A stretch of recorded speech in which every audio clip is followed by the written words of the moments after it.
Good morning बच्चों। आज के इस वीडियो में हम आप लोग को हिंदी व्याकरण में भाषा का सेकंड पार्ट जो है प्रश्न संख्या 26 से पढ़ाना शुरू करते हैं।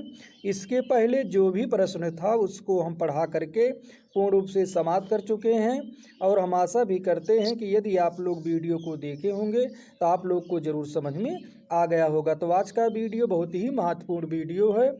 आप लोग वीडियो में शुरू से लेकर के अंत तक हमारे साथ बने रहिएगा, तभी पूर्ण रूप से समझ में आएगा। तो प्रश्न संख्या हम 26 से पढ़ाना शुरू करते हैं। आप लोग भी हमारे साथ पढ़िए और अनुमान लगाइए कि किस प्रश्न का कौन सा विकल्प सही होने वाला है। तो प्रश्न संख्या 26 से हम पढ़ना शुरू करते हैं। आप लोग देखिए क्या लिखा गया है, पढ़िए।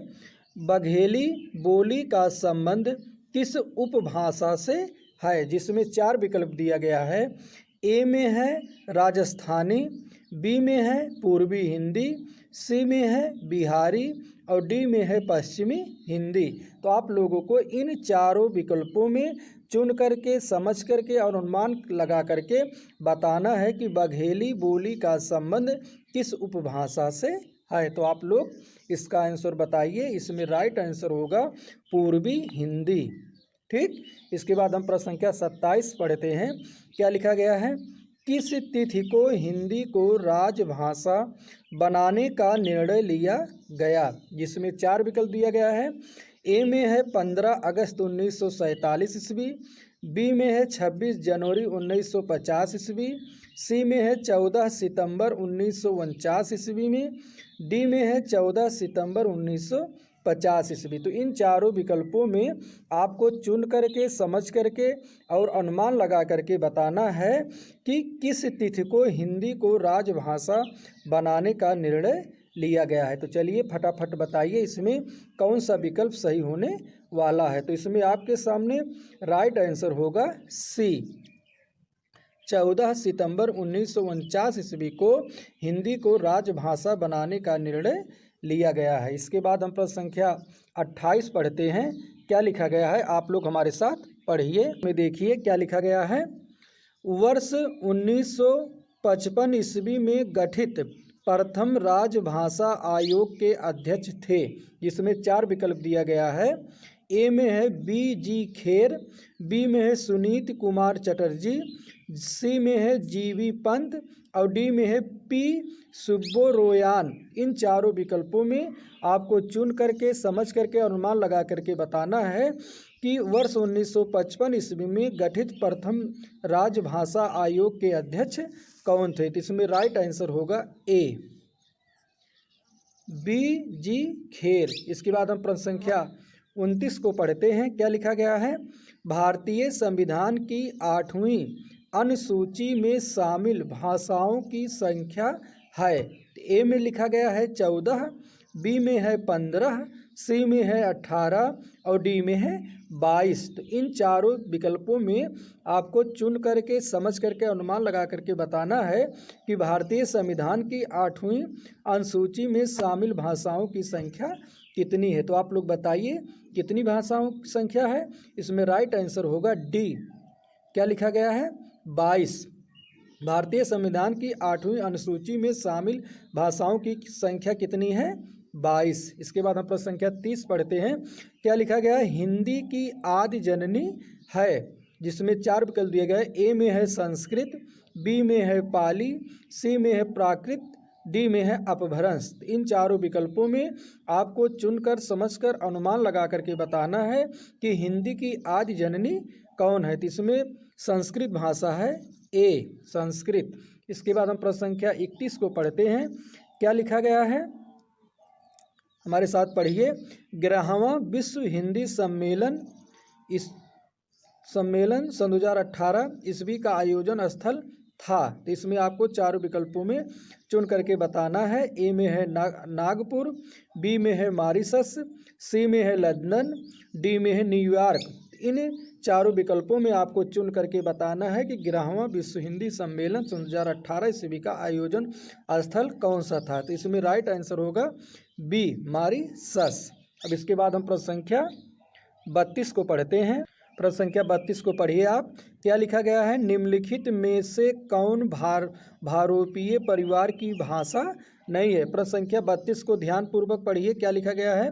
निम्नलिखित में से कौन भारोपीय परिवार की भाषा नहीं है। इसमें भाषाओं का नाम दिया गया मराठी, बी में है गुजराती, सी में है मलयालम और डी में है हिंदी। तो इन चारों विकल्पों में आपको चुनकर समझकर अनुमान लगा करके बताना है कि कौन भारोपीय परिवार की भाषा नहीं है। तो आप लोग बताइए, इसमें राइट आंसर होगा सी। कौन सा होगा?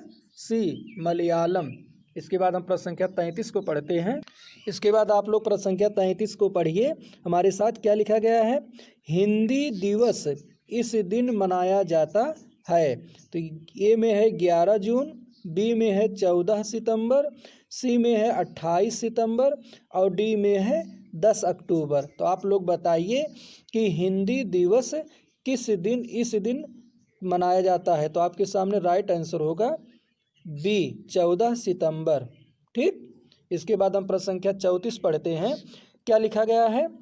विकास की दृष्टि से प्राकृत की पूर्वकालीन अवस्था का नाम है, जिसमें 4 विकल्प है। ए में है पाली, बी में है संस्कृत, सी में है हिंदी और डी में है अवहट्ट।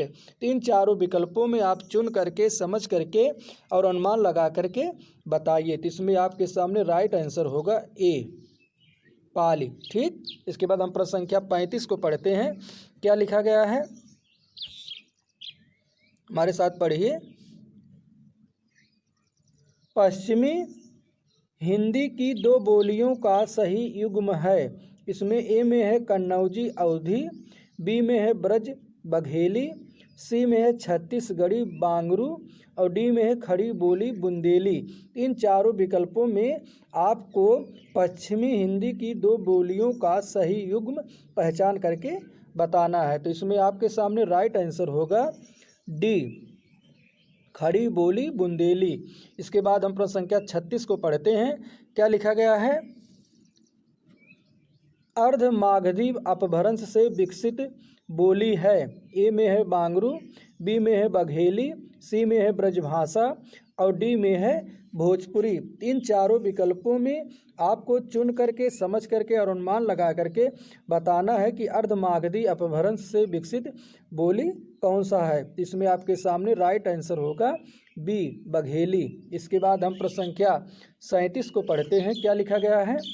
देवनागरी लिपि का सही विकास क्रम है। इसमें ए में है गुप्त लिपि, ब्राह्मी लिपि, देवनागरी लिपि, नागरी लिपि, बी में है नागरी लिपि, ब्राह्मी लिपि, गुप्त लिपि, देवनागरी लिपि, सी में है ब्राह्मी लिपि, गुप्त लिपि, नागरी लिपि, देवनागरी लिपि और डी में है गुप्त लिपि, नागरी लिपि, ब्राह्मी लिपि, देवनागरी लिपि। इन चारों विकल्पों में आपको देवनागरी लिपि का सही विकास क्रम पहचान करके बताना है कि कौन सा सही है। तो इसमें आपके सामने राइट आंसर होगा सी, ब्राह्मी लिपि, गुप्त लिपि, नागरी लिपि, देवनागरी लिपि। इसके बाद हम प्रश्न संख्या 38 पढ़ते हैं। 38 में देखिए क्या लिखा गया है। बहराइच, सुल्तानपुर, रायबरेली किस बोली के क्षेत्र हैं। ए में है छत्तीसगढ़ी, बी में है बघेली, सी में है ब्रजभाषा और डी में है अवधी। इन चारों विकल्पों में आपको चुनकर समझकर और अनुमान लगा करके बताना है कि बहराइच, सुल्तानपुर, रायबरेली किस बोली के क्षेत्र के अंतर्गत आती है। तो इसमें आपके सामने डी विकल्प सही होगा, अवधी। इसके बाद हम प्रश्न संख्या 39 पढ़ते हैं, क्या लिखा गया है। इनमें से किस बोली का बिहारी हिंदी से संबंध नहीं है। ए में है अवधी, बी में है मगही, सी में है भोजपुरी और डी में है मैथिली। तो इन चारों विकल्पों में आपको चुनकर समझकर और अनुमान लगा करके बताना है कि इनमें से बोली का बिहारी हिंदी से संबंध नहीं है। तो इसमें आपके सामने राइट आंसर होगा ए, अवधी। ठीक।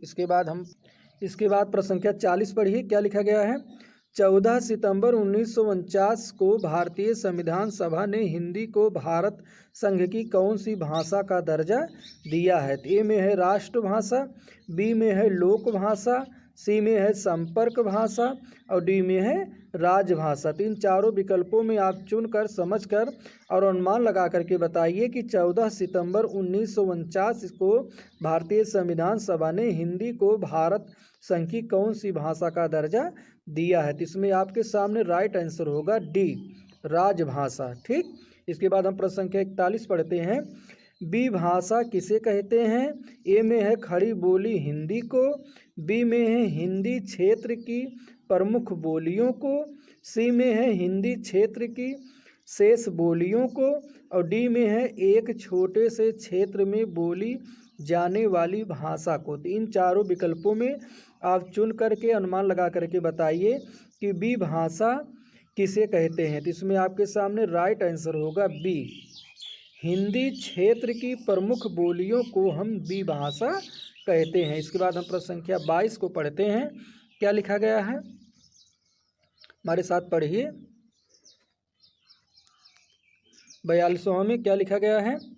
विश्व हिंदी दिवस किस दिन को मनाया जाता है। प्रश्न संख्या 42 को आप लोग ध्यान पूर्वक पढ़िए। प्रश्न जो है आपका क्या कह रहा है।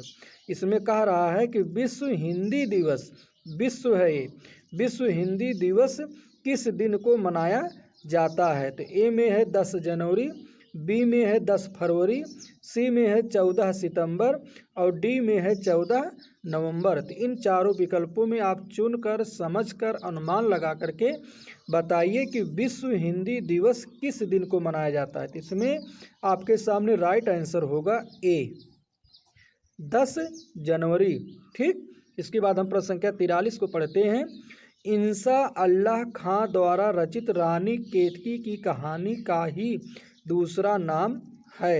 ए में है राजा भोज का सपना, बी में है उदय भान चरित, सी में है सभा विलास और डी में है माधव विलास। तो इन चारों विकल्पों में आपको चुनकर समझकर अनुमान लगा करके बताना है कि इंसा अल्लाह खां द्वारा रचित रानी केतकी की कहानी का दूसरा नाम क्या है। तो बताइए, इसमें राइट आंसर होगा बी, उदय भान चरित।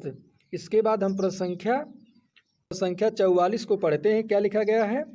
1950 ईस्वी में संविधान लागू होने के समय देशी संवैधानिक भाषाओं की संख्या कितनी थी। जिसमें 4 विकल्प दिया गया है। ए में है 2, बी में है 14, सी में है 18 और डी में है 22। इन चारों विकल्पों में आपको चुनकर समझकर अनुमान लगा करके बताना है कि 1950 ईस्वी में संविधान लागू होने के समय देशी संवैधानिक भाषाओं की संख्या कितनी थी। तो आपके सामने इसमें कौन सा विकल्प सही होने वाला है, फटाफट बताइए। इसमें आपके सामने राइट आंसर होगा बी, 14। ठीक बच्चों, हम आशा करते हैं कि यह वीडियो आप लोग को पूर्ण रूप से समझ में ज़रूर आ गया होगा। अब इसी तरह का वीडियो लेकर के अगले वीडियो के साथ मिलते हैं। तब तक के लिए धन्यवाद। जय हिंद।